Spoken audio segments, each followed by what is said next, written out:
Hi everyone, my name is Sean O'Kane with Chip Estimate TV, and we're here at DAC, Design Automation Conference 2013 in Austin, Texas. My guest today is Daniel Weed, the Director of Design Solutions with GlobalFoundries. Thank you very much for joining me today. Sean, thanks a lot for having me today. I appreciate it. Right, and you've got a great booth here at DAC, and you have a number of solutions, eco solutions and partners that are presenting That's here. That's right, yeah. Sure are. And you have such a huge global footprint, especially with numerous supply chains all over the world, which gives you a great position, puts you in a great position for the huge mobile growth for the next 3 years. So what is GlobalFoundries doing to grow in that space? You know, mobile is a huge space for us and for many other people because it's one of the fastest growing parts of the industry right now. And we look at mobile as in a couple of different ways. Obviously people talk about performance of the product itself, but power being probably one of the biggest things right now that people really have to manage. So as we have shrinking geometries, we also have transistors that are very, very capable of burning lowest power possible for the highest performance. Our 14XM, a FinFET, but we also have our 28SLP, ultra low power for a lot of designs right now for your quad architectures or your by two architectures. But another thing that people don't think about too is the power management ICs. And we're actually a big player in the PMIC space itself, 130 down to 65. And with that is how you're going to go ahead and get the best application power performance in your mobile. So if the mobile is a handset, a gaming console, anything like that, we've got a product for you. Perfect. Now, in addressing the design challenges by today's chip design teams, how important is the collaboration with your ecosystem partners? It's everything. Okay. It really is. I mean, if it wasn't for the ecosystem partners, you wouldn't be able to do this. Right. So you have the EDA people that we play with routinely. We partner with these guys. I'd say that we spend half of our time from a development standpoint as far as the design enablement goes. So we're working with the major EDA suppliers to go and have what we call reference designs, which go ahead and get you down to our technology as quickly and accurately as possible. So you're in your design space, but you quickly have to get to that tape out. We want to go ahead and make sure that gets expedited. We work with the various optical proximity correction codes that are out there on what we call OPC. Yes. And you know, everything that you need, again, to go ahead and design and build. Now what's happening too is what we call coloration. So you have to use mass coloration right now for these advanced geometries. But as a designer, you don't really want to worry about that. You want to make sure that the EDA tools take care of that for you. And so, you know, this is what you draw and what we build are kind of two different things, but you don't have to worry about that. Parasitic extraction is huge. Parasitic extraction for your RF and RF type features is very important, and we go ahead and concentrate on that to make sure we have accurate modeling.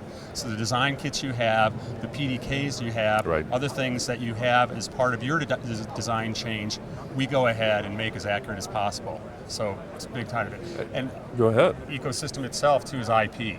Exactly. And you know, IP is huge, and IP comes in various forms and flavors. It can be down again at a PDK level, which we consider to be our intellectual property offered to customers, but then we layer on top of that with the various IP vendors that are out there. We've got, you know, leading complex IP, or what we call interface IP, with SerDes in excess of 10 gigahertz. We have non-volatile memory support, and we are a very big proponent of what we call the POP technologies within ARM offers, and we just today announced a new alliance with ARM on their POP libraries. And that goes ahead, that's performance optimization package, I think. It is. Okay, and that is that goes ahead and gives them everything they need to get the last little nanosecond, last little tweak out of it. So we have, you know, ecosystem ourselves is just not tools. It's all about everything you need to do your design. Yeah, that's a good point, because on ChipEstimate.com, GlobalFoundries has a microsite, part of our ecosystem on ChipEstimate.com, with all of their third-party IP suppliers. Everything that GlobalFoundries offers as well is all available on ChipEstimate.com. That's right. In a microsite. And everybody talks about how important time to market is, and and that's why I want to ask about the new 14 nanometer XM offering, and how that leads into the better performance and power for the designers. Yeah, well, Market and time to market's everything. Time Right. to volume, time to revenue, time Right. to meet expectations. Yes. And if I can go back just for a second and Okay. talk about the ecosystem, what you Okay. have to do within the ecosystem itself is really reduce risk. And so the way you go ahead and start increasing your time to market or getting the benefits of that is by reducing risk. So every step of the way, Right. you're making progress. So with 14XM, we're really, the beauty of that is we have our 20 product itself, our 20 nanometer product has the same metallization, the same back end of line as we call it. So we're able to reuse all that investment, understanding the back end of line from routing and routing algorithms, metal stacks and everything that goes with it. At the same time too, your time to market is very dependent on your supplier. Well, we're investing in our fabs right now to give you what you need to meet your supply side. So as you put the demand in front of us, we'll have the supply to go ahead and do that. So it all aligns very nicely, but again, we get the reuse of 20, we get the understanding and the capabilities of what come out of the ecosystem itself from the tools and from the IP partners. We've got this great relationship with ARM as far as processor IP, and again, we've de-risked it for you. Yeah. So by de-risking it, we're going to improve your time to market. So, and your IP roadmap? IP roadmap, I can't say enough about that. Okay. As a responsible supplier, Right. we have many different customers, and some customers have their own IP and meet their own needs, but many customers are relying on us to get that function, that feature, that power, performance footprint. Yes. And that's everywhere. We're going ahead and taking that all the way up the line.